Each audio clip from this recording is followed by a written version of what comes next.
Agora sim tá gravando. Bom dia. Bom dia, Diego. Acho que o pessoal tá se somando agora.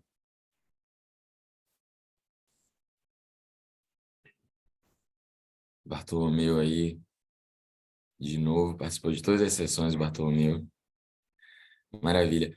Bom, pessoal, como sempre, a gente vai dar uns minutinhos, porque tem um pessoal que tá se somando ainda, mas a gente já tem aqui a participação do Diego, que já tá online. Bom dia, Bartolomeu. Eu gosto que o Bartolomeu use o chat. Eu recomendo que quem for se somando também use o chat, fale de onde veio, ajuda a gente aqui a ter uma dimensão de quem está participando. Eu me chamo Matheus, alguns de vocês já me conhecem, trabalho na Connect Américas, no setor de integração e comércio do Banco Interamericano de Desenvolvimento, e nós criamos esse ciclo de capacitação em parceria com a AB Fintechs, que é presidida pelo Diego, né? O Diego participou da primeira sessão sobre Exato. fintechs de maneira geral, e hoje o Diego veio de novo para falar um pouco sobre crowdfunding, né?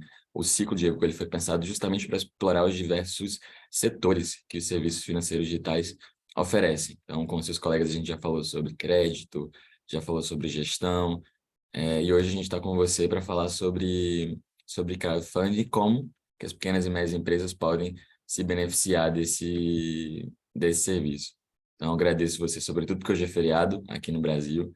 Então, obrigado você por ter se disposto a participar dessa sessão de hoje. Diego, além de presidente da AB Fintechs, ele é CEO da SMU Investimentos. Então, é exatamente como CEO da SMU Investimentos que ele participa da nossa sessão hoje. Gostaria de dar as boas-vindas ao Diego e a todo mundo que está se somando na manhã de hoje nessa sessão do ciclo de inclusão financeira. Eu acho que com isso, Diego, já posso te passar a palavra. Eu vou sugerir que quem fosse somando e tenha dúvidas durante a apresentação do Diego, utilize o chat para fazer pergunta. No final da sessão, o Diego já se dispôs também a esclarecer eventuais dúvidas que surjam durante a apresentação. Então, novamente, bom dia para todo mundo que se somou, especialmente para o Diego, que tem essa missão aí de compartilhar com a gente tanto conhecimento na manhã de hoje. Tá bom, obrigado, Matheus. Bom dia a todos. É um prazer estar aqui para falar sobre esse tema que eu sou apaixonado, até porque eu empreendo também nesse segmento. Queria agradecer a Connect Américas aí pelo convite, né, o Banco Interamericano de Desenvolvimento também pelo excelente papel, né, de propagação e divulgação das fintechs no nosso continente. E eu vou iniciar o compartilhamento de tela aqui, só para a gente seguir na apresentação. Acho que vocês estão vendo, né? Sim, sim, estamos vendo a tela, Diego. Já está no modo apresentação aqui. Então vamos lá. Bom, é sempre importante começar fazendo uma breve apresentação sobre quem eu sou, né? Então, meu nome é Diego, eu sou Diego Pérez, eu sou o sócio e fundador e CEO da SMU Investimentos, que é uma plataforma de crowdfunding de investimentos. Por histórico, né? Antes de empreender, eu tenho uma formação acadêmica no segmento do direito, né? Então, eu também tive uma passagem pela advocacia. Então, eu coloco aqui embaixo as minhas credenciais, né? Então, eu sou formado em direito pela FMU, com algumas especializações na ESA e no Mackenzie, e o mestrado executivo em direito do mercado financeiro de capitais pelo INSPER, né? Também tenho uma participação ativa no ecossistema aí de inovação e tecnologia, especialmente no ambiente associativo, né? Atualmente eu sou presidente da AB Fintechs, Associação Brasileira de Fintechs, mas eu também fui um dos associados fundadores da Crowd Invest, que é a Associação Brasileira de Crowdfunding de Investimentos, e também fiz parte do grupo que fundou a AB Cripto, que é a Associação Brasileira de Criptoeconomia, que representa as plataformas que negociam ou manuseiam criptomoedas no Brasil. Tive uma breve passagem no mercado corporativo, né, indústria química e seguradora, mas também fiz carreira em escritório de advocacia. E esse último quadrante é só para reforçar aí a minha devolução, give back, né, para a comunidade empreendedora. Então, eu também faço parte de algumas entidades e programas, né, sem fins lucrativos, para impulsionar o empreendedorismo e o investimento em startups no Brasil, né? Então, eu faço parte do Sebrae Like a Boss, que é talvez o maior programa aí de acompanhamento de startups do Brasil, promovido pelo Sebrae, onde tem ali perto de 10 mil startups acompanhadas. Também fiz parte do Inovativa, um programa de aceleração aberta organizado aí pelo Ministério da Ciência, Tecnologia e Inovação do governo brasileiro. E também sou membro do Founder Institute, que é uma instituição sem fins lucrativos sediada no Vale do Silício, que visa criar um ambiente favorável para empreendedorismo mundo afora, com diversos capítulos, né? Eu faço parte do capítulo da cidade de São Paulo, tá? Então, aqui, começando a nossa apresentação sobre crowdfunding, né? É sempre importante fazer uma distinção entre crowdfunding e crowdfunding de investimentos, tá? O crowdfunding, isoladamente, né? Ele é onde tudo se originou. São aquelas plataformas que a gente tem contato de vez em quando, que impulsionam ali o financiamento de projetos educacionais, culturais, ou desenvolvimento de um produto inovador, ou até mesmo uma plataforma de pré-venda de itens que são desenvolvidos para serem colocados no mercado futuramente, né? Onde o inventor daquele produto, o inventor daquele gadget, né? Mais ou menos assim falando, ele busca apoio financeiro no entorno da sua comunidade, buscando ali recursos suficientes, né, para poder crescer e escalar o seu negócio. Mas ele não oferece como contrapartida participação nos resultados financeiros daquele empreendimento.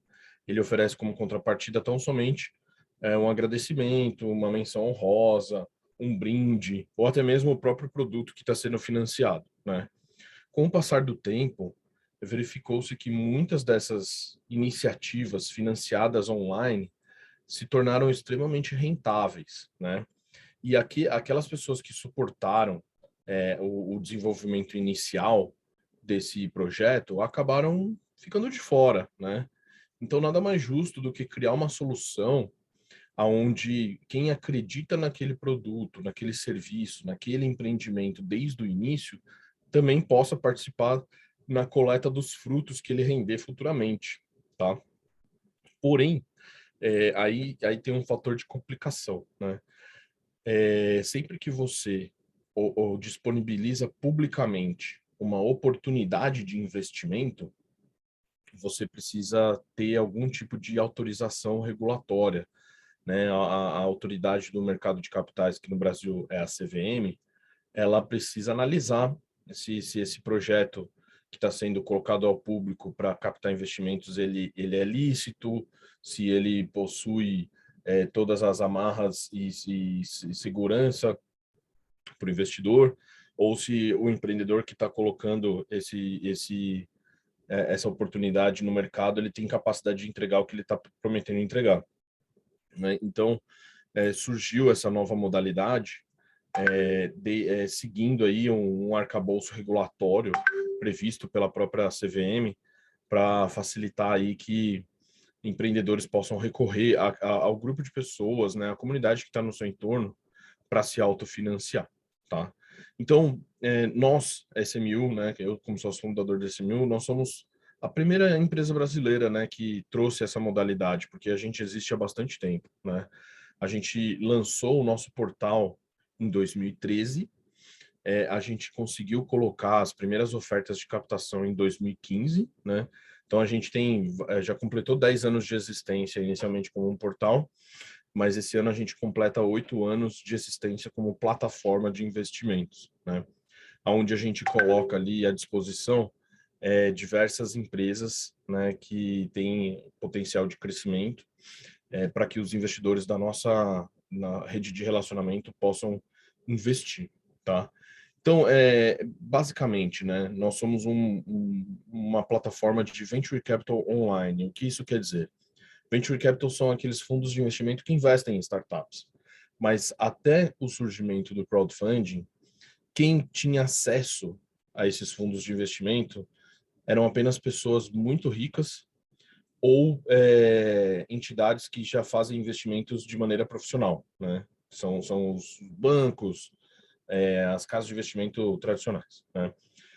Em razão disso, com o surgimento de diversas startups, a gente visualizou que esse tipo de investimento também poderia estar disponível para o público geral, né? Para um público não tão endinheirado assim, mas que teria intenção ou até mesmo capacidade financeira de investir numa startup, por exemplo, né?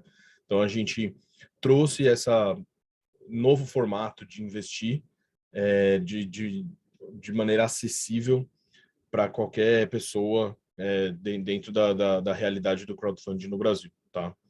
Então, nós também assumimos o papel de liderança, né, na captação de recursos para startups no Brasil, e em 2021 a gente foi listado aí entre os 5 maiores investidores de startups do nosso país, né? Então, a gente também conseguiu conquistar aí alguns posicionamentos interessantes nesse mercado, tá? Então, aqui eu vou pedir desculpa pelo slide em inglês, mas vou falar todo em português aqui, que eu peguei ele de uma outra apresentação mais recente que eu esqueci de traduzir, né? Mas aqui são alguns números, tá? Então, assim, dentro desse MU, a gente já tem mais de 35 mil investidores cadastrados, né? Todos eles disponíveis a qualquer momento para investir em startups. No nosso portfólio já se passaram mais de 40 startups captaram investimentos conosco, tá? Que representa ali um volume transacionado perto de 75 milhões de reais, tá? Dá quase 2 milhões de reais por startup, um pouco menos, tá? Nós tivemos 5 casos de sucesso até agora. O que quer dizer, né, os casos de sucesso?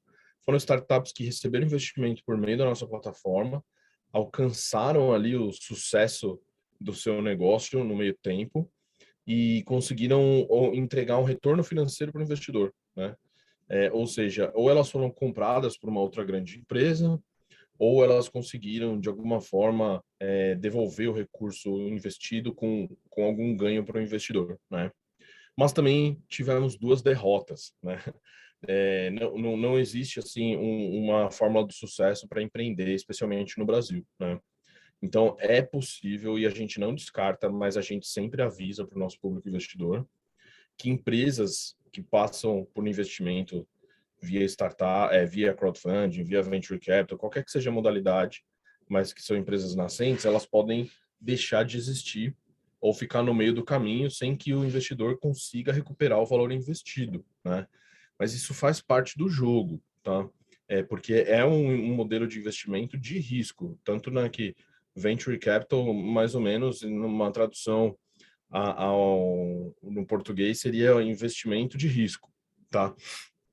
O que isso quer dizer, né? Quer dizer assim, que existe sim a possibilidade de perda financeira, mas, por outro lado, existe a possibilidade de retorno expressivo sobre o valor investido, né? Então, existe uma regra básica no mercado financeiro que menciona que quanto maior o retorno do investimento, maior é a sua exposição ao risco, né? Não existe investimento seguro com retorno alto, tá? Assim como não existe investimento com retorno alto que seja extremamente seguro, né? Você precisa balizar essas 2 posições, né? Risco e retorno, para você apurar os resultados que você busca. Então, se você deseja tão somente uma manutenção patrimonial, né, sem correr risco, investimento em startups não é para você, né? Se você deseja correr um pouco mais de risco, mas busca potencializar, aumentar consideravelmente o seu patrimônio, mas ao mesmo tempo você pode considerar algumas perdas, mas buscando sempre um resultado extremamente positivo, no final do dia, talvez o investimento em startups é uma alternativa para você, tá? E aí a gente também menciona que reforça, né? Para você ter uma estratégia vitoriosa no investimento em startups, você não pode escolher apenas uma startup ou 2 startups. Você tem que escolher pelo menos umas 10, 15 startups. E essas 10, 15 startups não vão aparecer de uma vez para você na sua frente. É uma estratégia de longo prazo, é uma maratona, né? Você tem que se planejar para você ter o recurso disponível para investir nessas startups, né? Você vai montar o seu portfólio de startups ao longo de alguns anos, né? Então você sempre tem que estar atento, dedicar recursos que você está disponível a não utilizar nesse meio tempo, né, que não vai fazer falta no seu dia a dia, e que você também está disposto a esquecer que ele existe, né? Ou seja, se as suas finanças não vão exigir o consumo desse dinheiro no meio tempo, se você já tem uma reserva de emergência montada, se você já tem aplicações financeiras em ativos tradicionais como renda fixa, né, como outros ativos que já fazem com que o seu patrimônio se mantenha sustentável com o passar do tempo, o que sobrar você pode alocar em startups, tá? Por isso que a gente tenta democratizar o acesso, porque é difícil você construir esse patrimônio e é mais difícil ainda você ter capacidade financeira para sobrar dinheiro para investir em startups. Mas se você consegue, no final do mês, alocar todas as suas finanças, assumir todos os seus compromissos financeiros, e aí sobra 1.500, 2.000, 3.000 reais, por que não começar a investir em startups, né? Você não precisa acumular fortunas de milhões e milhões de reais para começar a investir em startups. Essa é a nossa proposta, tá? E aqui, focando agora nas empresas que são objeto de investimento do nosso modelo de negócio, né? Nós buscamos empresas nascentes, ou seja, que são do modelo pré-seed e seed.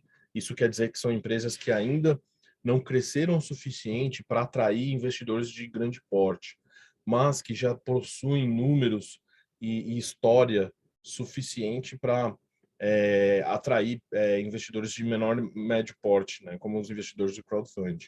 São empresas que já existem, né, ou seja, já validaram o seu produto mínimo viável, que é uma sigla que a gente usa MVP. Ela não é uma ideia, ela não é um PowerPoint, ela não é um projeto de TCC da faculdade. Ela é uma empresa que já tem clientes, ela é uma empresa que já gera receita, uma empresa que já contrata funcionários. É uma empresa que tem a sua avaliação de mercado um valor realista. É comum você encontrar empreendedores e empreendedoras, né, que eles estão vivendo o sonho empreendedor, também querem supervalorizar o seu trabalho, que colocam avaliações, né, o termo que a gente usa é valuation, em montantes exagerados, né, uma empresa de 2 funcionários valendo 50 milhões de reais, né, isso é um absurdo. Né? Então, assim, a gente tenta buscar controlar as expectativas, mas também precificar de maneira justa, para que não só o investidor tenha satisfação em investir num negócio que realmente vale o que ele está investindo, mas que ao mesmo tempo o empreendedor ou a empreendedora também estejam satisfeitos com a avaliação que a gente fez, tá? São rodadas de investimento que podem chegar até 5 milhões de reais, tá? No caso, a gente teve uma revisão na legislação, na regra da CVM que trata do assunto, né? Esse montante subiu para 15 milhões de reais, né? Mas na SMU a gente costuma trabalhar captações até 5 milhões de reais, tá? A gente também faz rodadas de investimento em colaboração com outros tipos de investidores, não só os investidores da nossa plataforma, como, por exemplo, investidores anjo ou investidores que já são organizados em fundos de investimento, mas que investem no mesmo tipo de empresa que a gente acessa, que são as empresas nascentes. Né? Então, numa captação de 5 milhões de reais, por exemplo, é muito difícil a gente conseguir levantar todo esse montante somente com os investidores que a gente conquistou na nossa base. Então, a gente busca também investidores que já fazem isso por padrão, ou seja, não precisariam de uma plataforma como a SMU para investir em empresas, mas que a gente acaba entregando a oportunidade para eles também investirem conosco e seguirem cada um com a sua estratégia, mas no mesmo caminho, tá? E no final do dia, a gente busca mesmo empreendedores ou empreendedoras que são pessoas fantásticas, né? A gente sabe que são negócios nascentes que muitas das vezes no processo de amadurecimento eles precisam se transformar, eles precisam mudar de direção, eles precisam rever o seu modelo de precificação, modelo de receita, sem apegos emocionais, né? Então, assim, são pessoas que têm uma análise crítica e sabem exatamente o que estão fazendo, né? Então, a gente precisa confiar nos empreendedores que estão tocando aquele projeto, tá? Aí aqui, vou passar bem rápido, esse é o nosso portfólio de investimentos, são as empresas que a gente já investiu. Esse slide aqui é de uns 3, 4 meses atrás e a gente já tem outras empresas depois da última Clube Orgânico que captaram conosco. Mas basicamente são essas daqui. As que têm essa marquinha verde são as que entregaram algum tipo de retorno positivo para o investidor, tá? Sejam porque elas foram vendidas ou sejam porque no meio tempo elas conseguiram retornar algum tipo de investimento. As que têm essa marca X é porque elas ficaram no meio do caminho, tá? Então, essa daqui, a Gleb, ela fechou as operações, o Apetite também deixou de existir, o meio, enfim, isso acontece, né? E as outras são as promessas, né? Que a gente está aguardando algum tipo de resultado, né? Algumas delas estão indo muito bem. Eu já tenho uma aqui que eu sei que em breve vai apresentar aí um retorno bem interessante para o investidor, mas que ainda a gente não pode anunciar. E tem outras que a gente acompanha mais de perto para ver se elas precisam de apoio para alcançar outros patamares, ou pelo menos chegar onde elas planejaram no momento em que elas ofertaram investimentos na nossa plataforma. Tá. Aí aqui, falando um pouco do que já aconteceu, né? São notícias que saíram sobre o mercado de crowdfunding na mídia, né? Então, assim, ó, captação via crowdfunding dispara 451% após a regulamentação da CVM. Ou seja, é um mercado novo, qualquer taxa de crescimento geralmente é expressiva, né? Mas a regra de crowdfunding existe desde 2017, e de lá para cá ele não parou de crescer. Todo ano ele apurou crescimento, né? Então, o Brasil é o maior ecossistema de fintechs da América Latina, né? Então, São Paulo é a quarta cidade do mundo. São notícias que dão suporte para a tese do crowdfunding como alternativa de financiamento de empresas, basicamente médias e pequenas empresas, né? Grandes empresas não recorrem ao crowdfunding, mas também como uma alternativa de investimento para pessoas físicas, tá? Investimento em startups bate recorde no Brasil, brasileiros deixam 166 bilhões na poupança, ou seja, tem recurso parado em ativos, né, ou meios de investimento que não são necessariamente investimento, né? Startups fogem da burocracia brasileira, abrem firma nos Estados Unidos, ou seja, eventualmente algumas startups poderiam ser financiadas no Brasil, estão indo para outras regiões para se financiar. São aqui algumas notícias do nosso segmento, tá? E aqui alguns casos interessantes de startups que passaram pelo nosso crivo e captaram investimento e estão se mostrando negócios bem-sucedidos, né? Então, a Flapper, né, é uma startup do segmento de aviação civil privada, né? Qual que é a genialidade do negócio? Ela consegue fazer uso de jatinhos privados que estariam custando para os seus proprietários por estarem parados, um uso alugado por tempo, temporário, né? É uma espécie de Uber da aviação civil. Então, se você quer ter uma experiência de fazer uso de uma vez na vida de um jatinho privado, você vai conseguir fazer com a Flapper a um custo acessível. É mais caro do que a aviação civil tradicional, obviamente, mas é infinitamente mais barato do que você alugar por conta própria um jatinho, né? Só que você acaba muitas das vezes compartilhando essa viagem com outras pessoas, né? Então, eles fizeram uma captação de 2,5 milhões na nossa plataforma, tá? E nessa rodada também teve um fundo de investimento que participou conosco, tá? Tem a Origem Motos Elétricas também, que é uma fabricante brasileira de motos elétricas. Não é um modelo de moto direcionado para o consumidor final, né? Ela fabrica essas motos para empresas que precisam desse tipo de modal de mobilidade, né?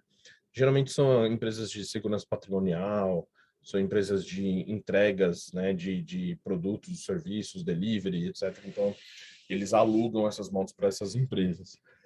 Eles fizeram uma captação de 1,3 milhões na nossa plataforma, né? No momento eles estavam precificados em aproximadamente uns 40 milhões de reais, né?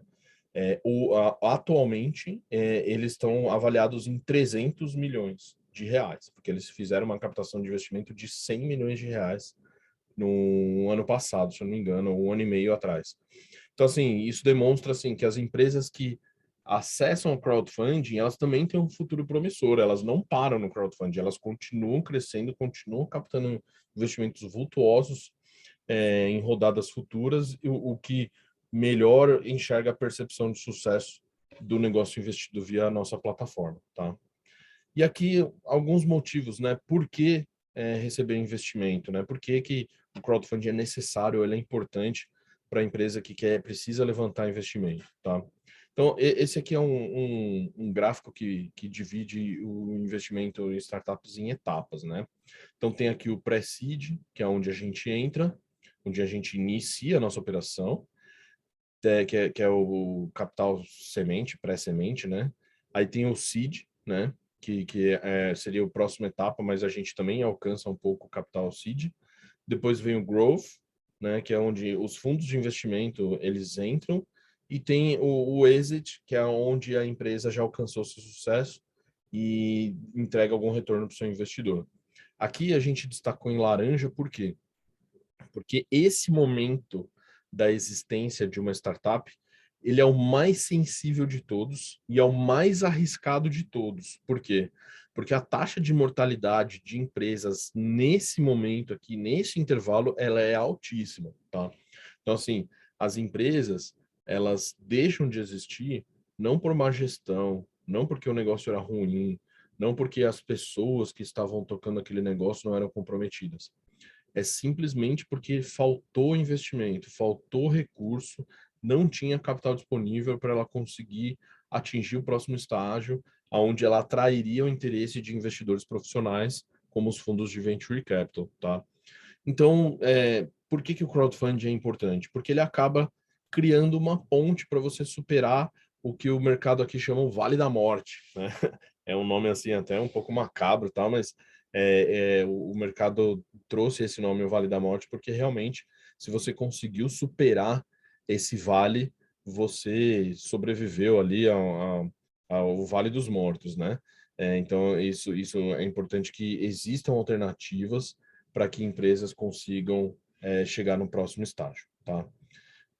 E aqui eu vou dar uma acelerada só para a gente também não tomar muito do tempo. É, aqui são só as fontes de recursos financeiros que as startups têm, né? Então, assim, geralmente a principal fonte é a receita, gerar resultado. Quanto mais resultado você gerar, menos você vai depender de investidor. Mas é difícil você gerar resultado expressivo no começo da sua existência, né? Depois você pode recorrer a friends and family, né? Que são as pessoas no seu entorno. Não necessariamente amigos e família, né? Isso aqui é mais uma generalização. São, assim, pessoas que você conhece no seu dia a dia, que já trabalharam com você, um antigo cliente, um antigo fornecedor, um antigo chefe, né? Uma pessoa que conhece você profissionalmente, sabe que você é um empreendedor de que vai entregar o que você promete e que confia no seu trabalho, né? Aí tem os programas de incentivo governamentais, né? Que são fundos de subvenção, valor destinado para pesquisa e desenvolvimento. Depois entram os investidores anjo e os aceleradoras de startup, que são aqueles investidores que estão bem atentos aos projetos mais inovadores, mas ao mesmo tempo que estão nos seus primeiros dias de vida, né? Até chegar no crowdfunding, que é onde a gente entra. Aí depois do crowdfunding entram os investidores institucionais, né? Que são os fundos. Esse aqui é um fundo de dívida, né? Fundos que emprestam capital buscando um retorno financeiro pré-fixado, e os de venture capital, né? Que são aqueles que aportam capital buscando um retorno com base numa participação futura na empresa, tá? E por que o crowdfunding, né? Eu costumo usar essa imagem aqui, porque é muito emblemático, né? A gente ouve falar bastante sobre as empresas unicórnio, né? Que são aquelas empresas que atingiram a sua valorização de mercado em US$ 1 bilhão antes de alcançar a bolsa de valores, né? E isso é uma tendência. Esse gráfico aqui, que é apresentado pelo CB Insights, que é uma consultoria de inovação e tecnologia que mapeia esse mercado, é um gráfico até relativamente antigo, de 2017, né? Hoje ele provavelmente, os logos que a gente vê aqui, vão estar menores ainda, né? Mas ele demonstra, assim, que de 2009 para cá, né, para a época mais recente, o número de empresas unicórnio explodiu, assim, explodiu no bom sentido, né? Não pararam de surgir, né? Então, no começo do gráfico aqui, quase não existiam empresas unicórnio, e já no final do gráfico você quase não consegue enxergar o logo ou entender que empresa que está listada aqui, né? Isso quer dizer que as empresas estão cada vez mais crescendo com base em investimento privado, né, antes de chegar na Bolsa de Valores, mas também se mantendo de capital fechado por mais tempo, tá? Isso se justifica porque esse é um outro gráfico também que demonstra assim a criação de valor, né? O retorno financeiro que o investidor teve nas empresas de tecnologia com o passar do tempo, né? Então, assim, antigamente, nos anos 80, no exemplo da Apple, a gente vê duas cores aqui nesse gráfico, laranja e cinza, né? Laranja é quanto que os investidores ganharam dinheiro antes da empresa entrar na bolsa, e cinza é quanto que os investidores ganharam dinheiro depois que a empresa entrou na bolsa de valores, tá?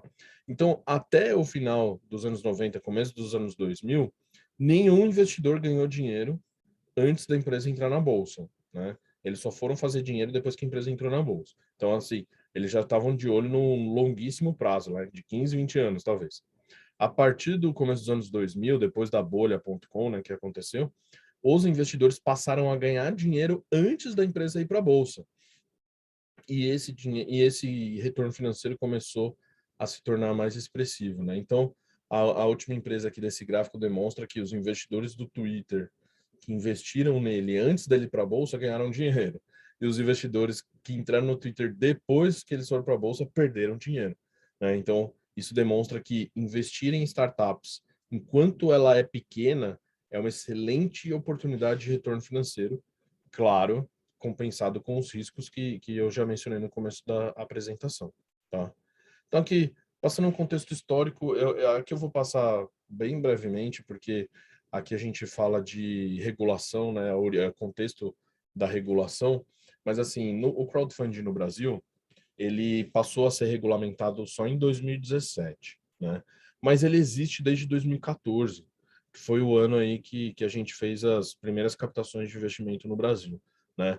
Então, aqui passando um contexto, na época a taxa de juros era mais alta do que a gente apura hoje, 14,75. Existiam pouquíssimos fundos de investimento em startups no Brasil, mas eles estavam começando a surgir. Começaram a surgir as primeiras startups promissoras, como o Nubank, né? O Nubank é de 2013. Teve uma modificação na lei da pequena e média empresa, né? Que é a Lei Complementar 123, que orientou reguladores a dar um tratamento diferenciado, né? Para pequenas e médias empresas. Mas o acesso ao mercado de capitais, né, ou seja, a Bolsa de Valores, sempre foi restrito a empresas grandes, mas naquela época nem se pensava em ter uma empresa brasileira de tecnologia listada na Bolsa, e as startups começaram a ter acesso ao funding, né? Aí, naquele momento, não existia uma regra de crowdfunding, mas existia uma regra comum para quem desejasse captar investimentos publicamente, que é a ICVM 400. CVM é a autoridade que regulamenta o mercado de capitais no Brasil. Então, ela também estabelece regras para você ofertar ou captar investimentos publicamente, né? Então, com base naquela reforma da lei complementar do marco do Estatuto da Pequena e Média Empresa, ela deu dispensa automática para uma pequena e média empresa. Então, assim, se você é uma pequena e média empresa, você pode captar publicamente e você não precisa ter nenhum registro aqui, desde que você me mostre o material que você está publicando essa oferta para eu ver se ele comunica propriamente os riscos, tá? E você poderá fazer essa oferta sem intermediários, ou seja, você não vai precisar contratar um banco, você não vai precisar listar na bolsa, você pode, de maneira autônoma, buscar esses investidores, né? Eu vou pular esse de SIC hoteleiro que não faz sentido aqui para nossa conversa, tá? E aí, em 2017, chega o marco regulatório. E por que o marco regulatório, né? Porque a partir do momento que a CVM libera pequenas e médias empresas para fazerem captações sem a presença de intermediário, essas empresas ficaram, de alguma forma, desatendidas, né? Assim, eu não sei fazer isso, como é que eu vou fazer isso, né? Aonde que eu vou encontrar esses investidores, né? Eu vou ter que bater de porta em porta, né? Então, a gente levou uma proposta para a CVM para criar essa plataforma para permitir que pequenas e médias empresas pudessem captar investimentos publicamente, né? E naquele momento a CVM compadeceu, o ano já era 2016, com o nosso pedido, e ela criou ali, apresentou uma consulta pública para pequenas e médias empresas captarem investimento. Nessa consulta pública ela sugeriu que empresas poderiam captar até 5 milhões de reais, desde que elas não tivessem faturado mais de 10 milhões no ano anterior. E, por outro lado, para controlar um pouco de risco, ela limitou o investimento por investidor pessoa física a 10 mil reais por ano, tá?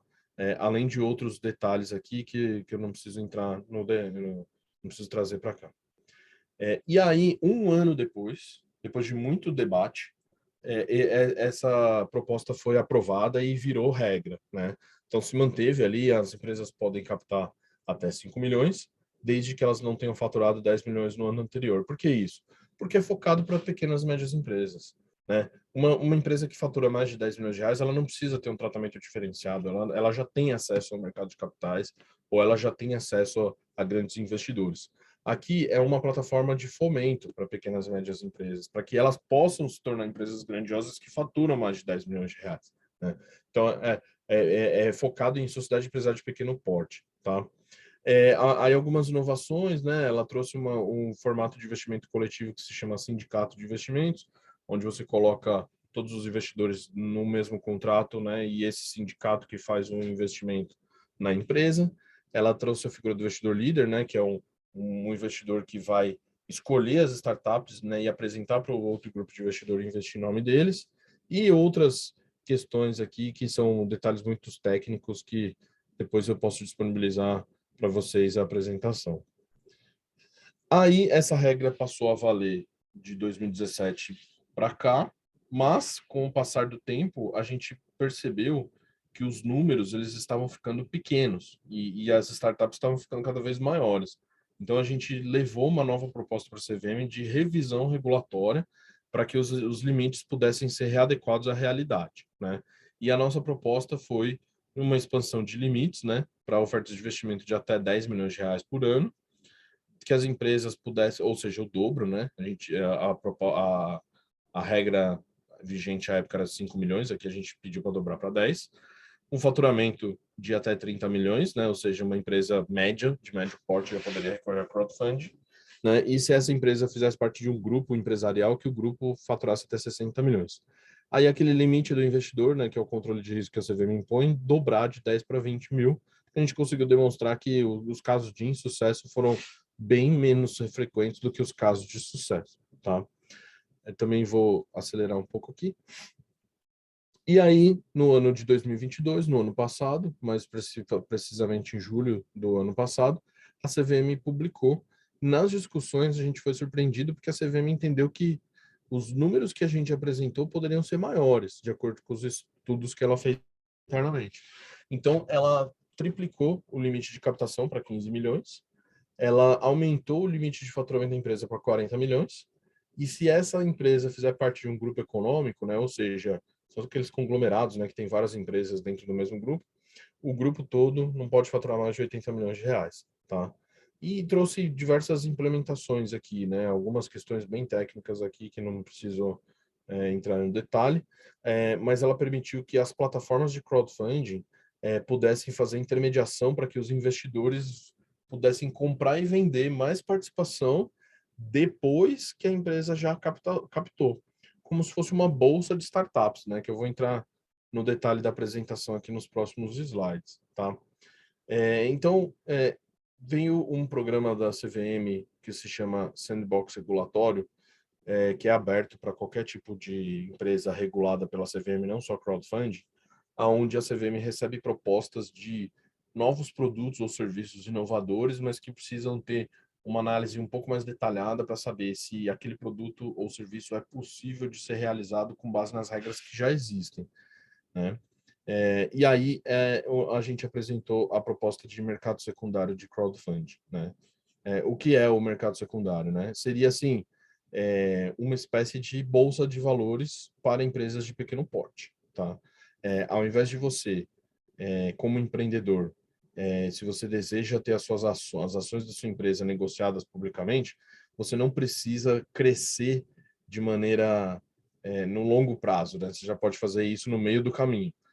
Isso é importante porque você vai ter acesso a mais capital, mas ao mesmo tempo você vai entregar uma experiência de governança melhor para o seu investidor desde sempre, né? Isso quer dizer que você vai ter um zelo maior no desenvolvimento das suas atividades, porque você precisa prestar conta para outros investidores, mas isso de uma maneira simplificada e menos burocrática, né? Então, quando a CVM iniciou esse processo de admissão no Sandbox, que foi meados do ano de 2020, começo de 2021, a gente aplicou, né? E nesse, eu tô trazendo aqui algumas notícias porque elas são retratos dessa história que eu tô contando, tá? E quando a gente apresentou a nossa proposta, né, a gente mencionou para a CVM que a gente desejaria criar uma bolsa de startups, né? Que são, assim, empresas que passaram pelo crowdfunding, que captaram investimento de centenas de investidores, porque muitas dessas empresas têm 200, 300 investidores. Elas poderiam estar listadas num ambiente onde esses investidores pudessem comprar ou vender participação. Por que comprar ou vender participação?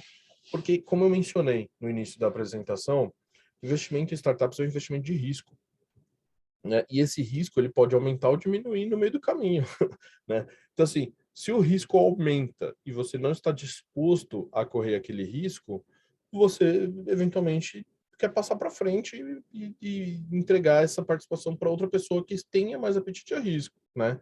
Ou se o risco diminuiu e você está disposto a estar mais exposto, disposto a estar exposto, né? Fica difícil falar, tá? Mas você quer se expor a mais risco e comprar mais participação daquela startup, você pode. Por exemplo, a Origem Motos, que nem eu mencionei. Quando ela captou com a gente, o valuation dela era perto de 40 milhões. Hoje está 300 milhões. Então, quem investiu a 40 milhões vai conseguir vender hoje a 8, 9 vezes o valor investido. Então, se você já quiser realizar ganho no meio tempo, sem esperar que a startup te recompre, você pode fazer isso no mercado secundário da SMU. Ou se você quiser, se você acha que ela já chegou em 300 milhões, mas ela pode chegar em mais, você pode comprar mais participação de outros investidores e aumentar a sua possibilidade de retorno no futuro, tá? Então, a CVM apresentou os projetos aprovados para o Sandbox, né? E um deles foi o nosso, né? Onde a gente faz uso da tecnologia blockchain para que essas transações aconteçam de uma maneira rápida, eficiente e segura, mas que ao mesmo tempo eu não precise contratar diversos intermediários, né? E aqui saiu a deliberação que aprovou o nosso projeto, né? Então está aqui. A CVM autoriza temporariamente a Start Me Up Crowdfund, que é a SMU Investimentos, né? SMU é de Start Me Up, né? A SMU está aqui, né? A realizar atividades reguladas no âmbito do sandbox regulatório, nos termos e condições previstos nessa deliberação, né? Então aqui é bem técnico, tá? Mas aqui, assim, são alguns itens que a CVM nos permitiu não precisar cumprir para realizar o que a gente está disposto a fazer. Então, por exemplo, para eu colocar no ar uma bolsa, eu preciso ser uma SA, né? Eu preciso ter um conselho de administração. Eu preciso contratar uma entidade que faz a liquidação dos pagamentos, né? Que essa entidade seja uma instituição financeira regulada pelo Banco Central. Eu preciso ter o balanço auditado. Enfim, são todos os requisitos que a regra atual menciona que precisam ser cumpridos. Pelo sandbox regulatório, eu fui dispensado, eu não preciso cumprir essas regras, né? Isso temporariamente, enquanto o programa estiver acontecendo, né? Então, isso fez com que eu tenha uma vantagem por ser uma empresa inovadora e, ao mesmo tempo, por ser uma empresa de pequeno porte, e eu também consigo fazer com que a inovação não se perca ou não perca velocidade no meio do caminho, em razão dessas amarras regulatórias. Essa é a proposta do Sandbox, tá? Aqui eu vou pular isso aqui porque também já é muito detalhe. E aí a gente conseguiu lançar o nosso serviço, né? Então a gente inaugurou a nossa plataforma, né? Que é o Mini IPO tokenizado, que conta com tecnologia da Nasdaq, né? Então o sistema de bolsas de valores que a gente utiliza é desenvolvido pela Nasdaq, licenciado para a gente poder rodar esse programa no Brasil, né? E aqui a gente tem duas empresas lá já listadas, né? Mas essa daqui foi a primeira, que é a própria SMU, né? Então, a SMU, no total, a gente captou 7 milhões de reais usando a nossa plataforma, né? A gente tem mais de 35 mil investidores que gostam do que a gente faz, então a gente não teve dificuldade de captar. Então, esses 7 milhões foram um conjunto, né, de quase 700 investidores, um pouco mais de 700 investidores, né? Então, esses 700 investidores, eles já estão negociando participação na Bolsa de Startups da SMU, tá? Aqui é o que deu início à autorização, né, do nossa atividade, e a notícia, né, da onde a gente conseguiu lançar no mercado a nossa plataforma. A nossa plataforma chama Star, né, mas é o nome da tecnologia, né, da plataforma, que é detida pela própria SMU, né, com tecnologia da Nasdaq. Então, nós somos o primeiro mercado secundário de startups aprovado pela CVM com o uso de tecnologia blockchain, né? Então, a gente fica muito feliz de ver o crowdfunding avançando, né, no Brasil como modalidade de investimento alternativa para startups tão promissoras, tá? Então, aqui, já finalizando a apresentação, porque acho que tem algumas perguntas aí para a gente responder, e vocês sintam-se livres para colocar mais perguntas também, que a gente tem tempo dedicado para isso. É uma navegação com print screens aqui, uma tela estática, só para vocês entenderem como é que funciona, né? Então, essa aqui é a página inicial do nosso mercado secundário de startups da SMU, tá? Aí, uma vez que você fez o login, você vai ter acesso aos investimentos ali disponíveis, né? Aqui, o que está destacado é a carteira, né? Então, na carteira aqui, aparece o valor que você teria disponível para investir ou quanto que você já realizou de investimentos, né? Aí aqui, por exemplo, nessa carteira, a gente tem o valor investido de R$ 1.000, R$ 1.050, né? Que foi uma compra que eu fiz aqui de 1.100 e coloquei a venda por 1.050, tá? Aí aqui tem os detalhes da empresa, né? Então tá lá, empresas listadas, né? Tá aqui, SMU Investimentos. A primeira plataforma de crowdfunding de investimentos do Brasil, fundada em 2013, 24 colaboradores de São Paulo. Aqui fala qual foi o último preço de negociação, né? E aqui o home broker, né? Que é o ambiente onde as compras e vendas acontecem. Aqui o que está destacado em rosa são as ordens de venda, são os investidores que têm ativos querendo vender. E aqui a ordem de compra são os que querem comprar. Quando eu tirei esse print screen aqui, não tinha ainda ordens de compra porque estava fechado o mercado, né? Então o mercado funciona das 10 às 17 horas. Provavelmente eu tirei esse print screen ou antes das 10 ou depois das 17, então por isso que não tinha. Mas é bem ativo, se vocês entrarem lá depois no site, vocês vão ver as ordens acontecendo. E aqui é o gráfico de evolução do preço, entendeu? Então você vê aqui que ele teve uma forte valorização, aí com o passar do tempo ele teve uma desvalorização, mas na verdade é o que o mercado chama de correção, né? Até chegar no preço médio que está aqui, né? Então, no trajeto em que esse ativo da SMU está disponível para os investidores, ela teve uma valorização interessante aqui, tá? E é isso. Então, eu deixo aqui os meus contatos. Quem quiser me adicionar, esse QR Code leva para o LinkedIn. No LinkedIn eu sou bem ativo, né? Então eu compartilho bastante conteúdo, não só sobre crowdfunding, não só sobre SMU, mas também sobre fintechs no geral, porque eu, como mencionei no início da apresentação e como o Matheus me apresentou, eu sou presidente da Associação Brasileira de Fintechs, tá? Então, eu agradeço a participação de todos. Eu vou abrir espaço aí, acho que temos algumas perguntas, mas quem quiser colocar mais perguntas, eu fico à disposição também.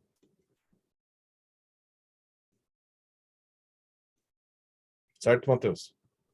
Muito obrigado, Diogo. Aproveitei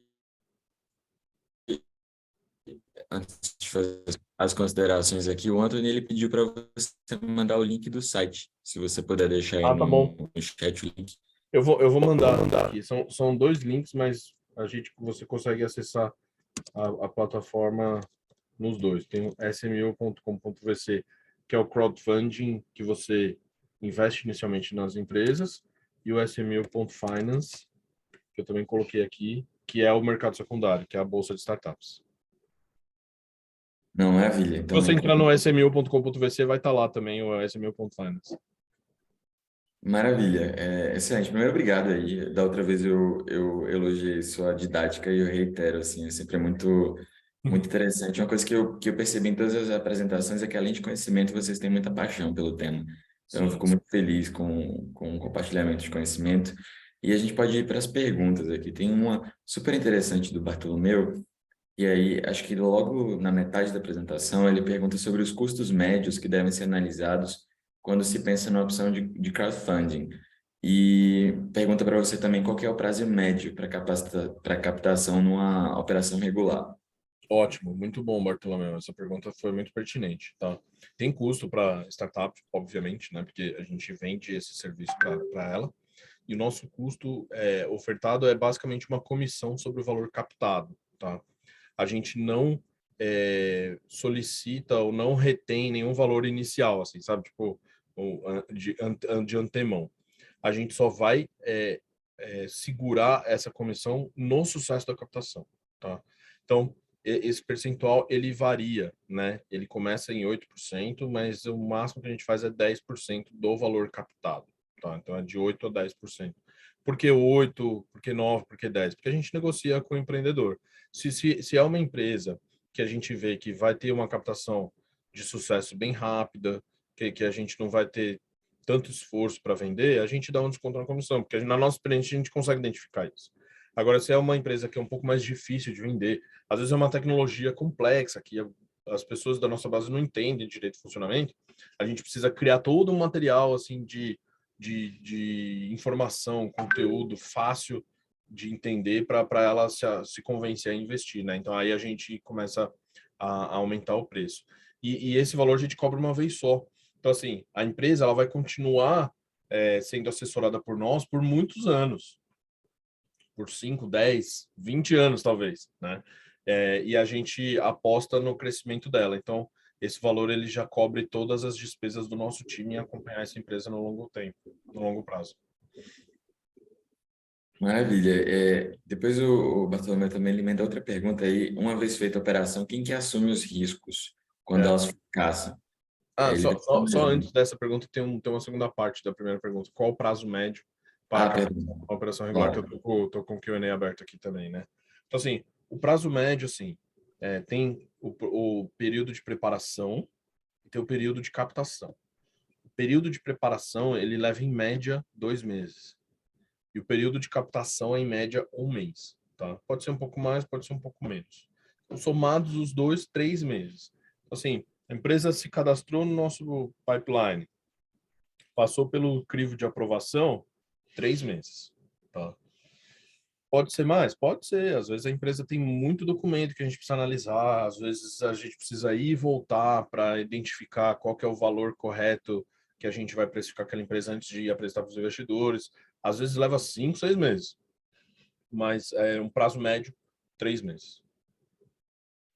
Maravilha. Aí a outra é do risco, né? A outra é dos riscos. Tá. Quem, Pode falar, o pode falar. que assume os riscos quando as operações fracassam? Tá bom. No caso, é o próprio investidor, tá? É porque, assim, é que nem eu mencionei, o investidor ele tem que estar exposto a risco para ele está disponível, né? Ele deseja se expor a risco para poder ter um retorno possível grandioso lá na frente, tá? Mas como que a gente faz para amenizar essa situação? Primeiro, a SMU não só apresenta as oportunidades de investimento, como ela também investe nos mesmos termos e no mesmo contrato. Então a gente fala para o nosso grupo de investidores o seguinte: eu selecionei essa empresa que eu vou investir. Você quer investir comigo? Os termos são esses daqui. Aí lá na frente, como é que vai funcionar? Eu, SMU, vou acompanhar essa empresa. Eu, SMU, como legítimo investidor, eu posso cobrar informações e exigir que a empresa nos passe essas atualizações de tempos em tempos. E eu compartilho com você essas informações de uma maneira inteligível, fácil de entender, para você verificar se a empresa está indo bem ou mal, tá? E se lá na frente essa empresa não der certo, quer dizer que também não deu certo para mim. Quer dizer que eu também estou perdendo dinheiro. Então, assim, nós estamos juntos no amor ou na dor, né? E no caso, não existe conflito de interesse. Então, por exemplo, se eu passar alguma informação para você que não reflete necessariamente o que a empresa está passando, eu também estou sendo prejudicado. Não faz sentido. Eu não tenho incentivo para fazer isso, né? Ao mesmo tempo, se essa empresa recebe um aporte de investimento, sabe? E eu sou chamado para negociar algum termo ou outro, eu vou sempre negociar nos melhores termos, porque se é bom para mim, é bom para o grupo de investidores e assim por diante, tá? Então a gente tenta assim reduzir o que é chamado de assimetria da informação, né? A gente tenta passar para todos os investidores o melhor cenário possível sempre, tá? Mas o risco, no final do dia, quem assume é o investidor.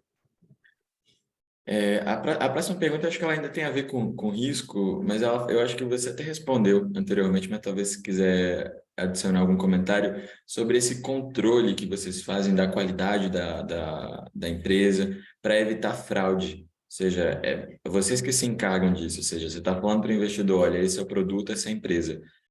Mas vocês que otorgam a idoneidade, você quer comentar um pouco disso? Porque é exatamente a próxima pergunta.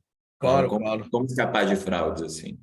Isso, exatamente. Então, assim, primeiro a gente tem uma análise bem aprofundada das empresas que se cadastram no nosso serviço. Ao mesmo tempo, a gente também busca ativamente empresas, né? A gente não só recebe, a gente também busca, né? E nesse nosso processo de análise, filtro e seleção das empresas, a gente levanta diversas informações. Qualquer item ali que demonstre alguma fragilidade, sabe? Algum ponto de atenção, às vezes não é nem na má fé, né? Mas às vezes a empresa está com já um alto índice de endividamento, ela não vai conseguir honrar com seus compromissos, ou é uma empresa que já recebeu muito não no mercado, né? Quer dizer que talvez ela não seja interessante para os outros investidores que são importantes fazer parte desse investimento. A gente não sobe na plataforma. E a gente também usa ferramentas que investigam com base em Big Data, né? O passado e o presente, não só daquela empresa, mas das pessoas que estão por detrás também, né?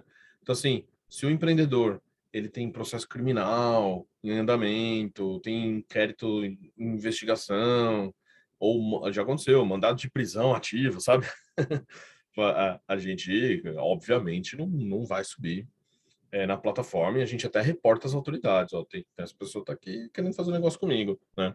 Então, a gente tem ferramentas de combate à lavagem de dinheiro, combate à fraude, de conhecer seu cliente, conhecer seu fornecedor, para entregar as melhores oportunidades de investimento para os nossos investidores. Mas o jurídico da SMU trabalha bastante, né? Eu sou advogado, tá? Você falou antes da apresentação. Então eu tenho já o mindset, eu não gosto de ficar usando muito palavra em inglês, né? Mas a minha mente já está direcionada para esse tipo de conformidade legislativa, regulatória e risco, né? Não, maravilha. Acho que isso responde, não é, Bartolomeu, que trouxe as perguntas. Se tiver alguma dúvida persistente, você deixa aí que a gente ainda tem um tempinho. Mas eu queria passar para uma pergunta que eu achei super interessante da Daniele Dantas, que ela deixou aqui no chat. Ela pergunta quem é que faz a mediação da comunicação entre a startup e investidores, se é a SMU. É sempre esse meu, sempre esse meu. Aham. Então, como é que funciona, assim, né? Durante a captação, o empreendedor ou a empreendedora que lideram a empresa, eles estão mais disponíveis para responder diretamente para os investidores, até porque tem um processo de convencimento, tem que ter um olho no olho, sabe? Tem que construir uma confiança para o investidor colocar dinheiro naquela empresa, né? Mas a gente sempre facilita essa comunicação. Depois que a empresa captou, o empreendedor e a empreendedora, eles precisam focar no negócio. Eles precisam direcionar todos os esforços e tempo para o sucesso da empresa. Então, ele não pode ficar sendo interrompido por investidores aleatórios, porque são centenas de investidores, né? Que querem saber informação de maneira privilegiada, ou quer receber mais informação do que foi combinado, fica atazanando a vida do empreendedor para ter acesso a informações que não fazem sentido, né? Então, a gente cria uma barreira, né, para defender o empreendedor, para que ele possa focar no desenvolvimento do negócio, mas, ao mesmo tempo, eu crio um canal de relacionamento com o investidor no sentido de, fala comigo, o que você quer saber? Ah, não, ele mandou o reporte no mês passado, mas eu não fiquei com dúvida nesse ponto aqui. Eu te respondo, eu sei, né? Ou se eu não souber, eu falo assim, ó, faz o seguinte, espera um pouquinho, eu vou buscar essa informação para você, tá? E aí, como eu já tenho reuniões frequentes com os empreendedores para entender como até mesmo eu posso ajudá-lo, né? Porque a gente também tem acesso a diversas oportunidades e benefícios. eu busco essa informação e entrego para o investidor. Então a gente sempre tenta fazer o melhor dos mundos para todos. Não, maravilha. Diego, o nosso desafio é terminar às 11 em ponto e a gente conseguiu hoje de novo. Eu agradeço, acho que você deixou na apresentação seu contato. Se você quiser, eu posso compartilhar também com todo mundo depois. Então, Pode. você já disse que é bem ativo no LinkedIn, então quem tiver qualquer dúvida, qualquer questão, imagino que pode entrar em contato com você direto. Acho que é legal conhecer o seu trabalho, conhecer ah, o trabalho da AB Fintech, conhecer o trabalho da SMU. Eu quero te agradecer a você, a Mariane, novamente pela participação e por se dispor a compartilhar tanto conhecimento. Beleza. Eu que agradeço e fico sempre à disposição. Podem me adicionar, mandar mensagem. E se tiver espaço, a apresentação, eu posso fechar um PDF e subir para você, Matheus. E aí, quem quiser, porque alguns slides eu tive que passar mais rápido, porque era muito detalhe regulatório que não precisava trazer para cá. Mas às vezes a pessoa tem curiosidade para entender, tá lá. E eu sempre deixo um ou dois slides depois daquele do meu contato com referência bibliográfica. Não, maravilha, eu sou uma das pessoas super curiosas com o tema, então eu vou querer que você compartilhe sim, eu vou obviamente compartilhar com todo mundo que Tá participou. bom. Novamente, um ótimo dia para você, um ótimo dia para todo mundo que se somou hoje. Um abraço, tchau, Tchau, tchau, tchau. gente. Bom feriado, boa semana para todo mundo. Tchau, tchau.